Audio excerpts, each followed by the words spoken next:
Differences between socialism and communism. Both communism and socialism systems are secular in nature, but in my opinion, the primary differences between communism and socialism is that usually in a socialist society, you still have the right to private ownership.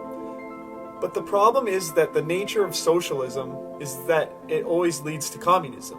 And behold the famous quote by Vladimir Lenin, "The goal of socialism is communism." Here are a few important doctrines taken from the Communist Manifesto that Marx and Engels advocated. Chapter 1. Bourgeois and Proletarians.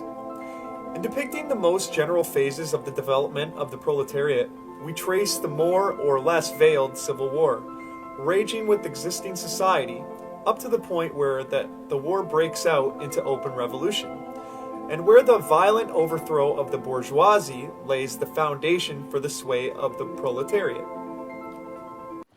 In Chapter 1 of the Communist Manifesto, it clearly advocates violence. It advocates for a violent overthrow. It's funny because Marx and Engels make all these moral claims, but how can they make these moral claims and then advocate violence? This is just hypocritical on every level. Chapter 2. Proletarians and Communists.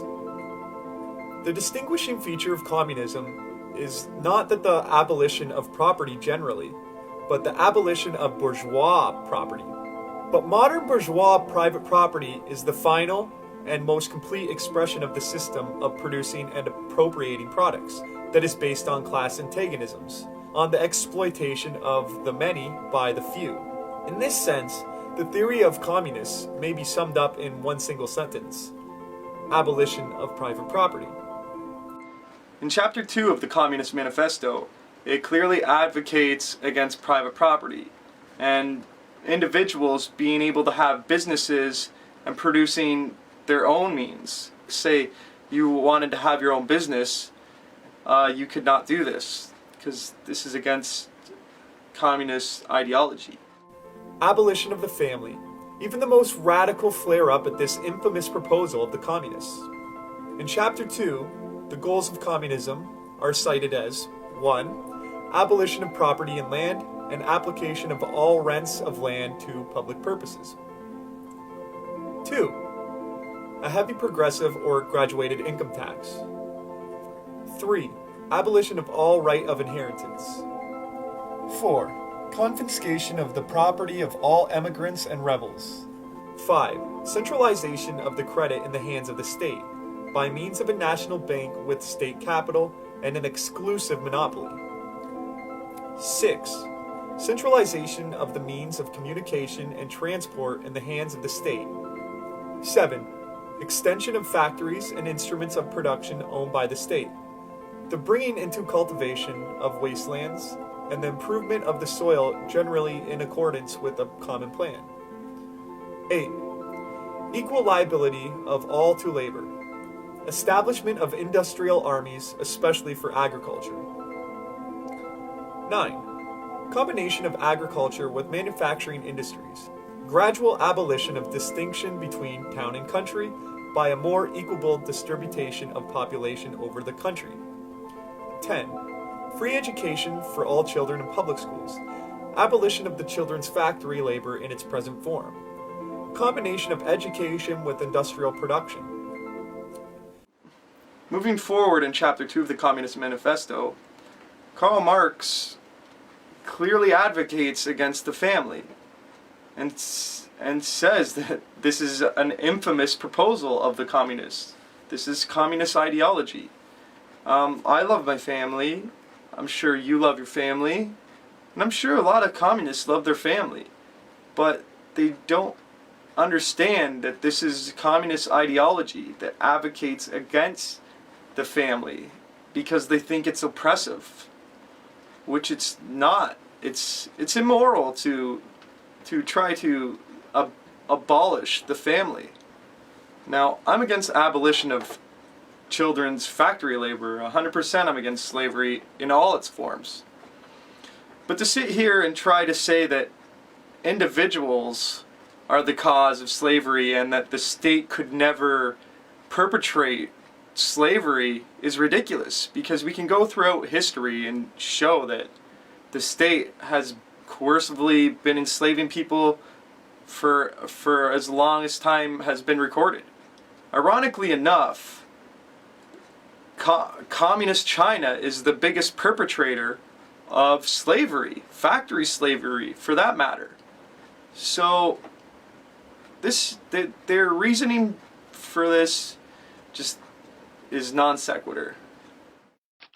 Non sequitur. Chapter 3: Critical Utopian Socialism and Communism. But these socialist and communist publications contain also a critical element. They attack every principle of existing society. Hence, they are full of the most valuable materials for the enlightenment of the working class. The practical measures proposed in them, such as abolition of the distinction between town and country, of the family, of the carrying on of industries for the account of private individuals, and of the wage system, the proclamation of social harmony, the conversions of functions of the state into a mere superintendence of production. All these proposals point solely to a disappearance of class antagonisms, which were, at the time, only just cropping up, and which, in these publications, are recognized in their earliest, indistinct and undefined forms only. These proposals, therefore, are of a purely utopian character. They, therefore, violently oppose all political action on the part of the working class. Such action, according to them, can only result from the blind unbelief in the new gospel. In Chapter 3 of the Communist Manifesto, it clearly advocates that they must attack every principle of existing society.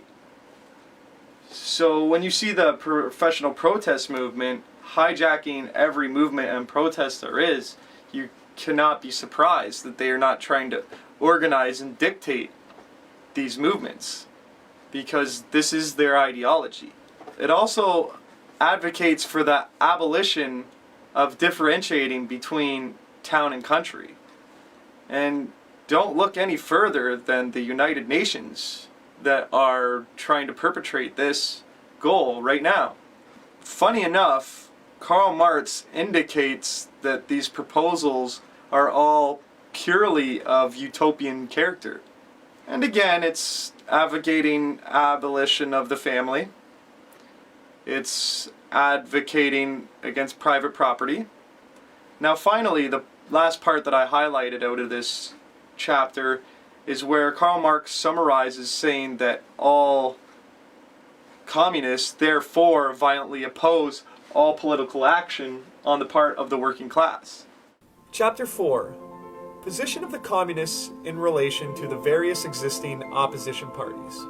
In short, the communists everywhere support every revolutionary movement against the existing social and political order of things. The communists disdain to conceal their views and aims. They openly declare that their ends can be attained only by the forcible overthrow of all existing social conditions. Let the ruling class tremble at a communistic revolution. The proletarians have nothing to lose but their chains. They have a world to win. Now finally, in Chapter 4, we see yet again that communists everywhere support every revolutionary movement against the existing social and political order of things. So this is again where the professional protest movement comes in. It also says that the communists disdain to conceal their views and aims. So you should not be surprised when communists are so forward about their goals and how they're going to achieve them, no matter how violent they are. They really do think that this is the right thing to do. This is part of their ideology. Again, it's advocating violence. It says the forcible overthrow of all existing social conditions. So this is a violent ideology.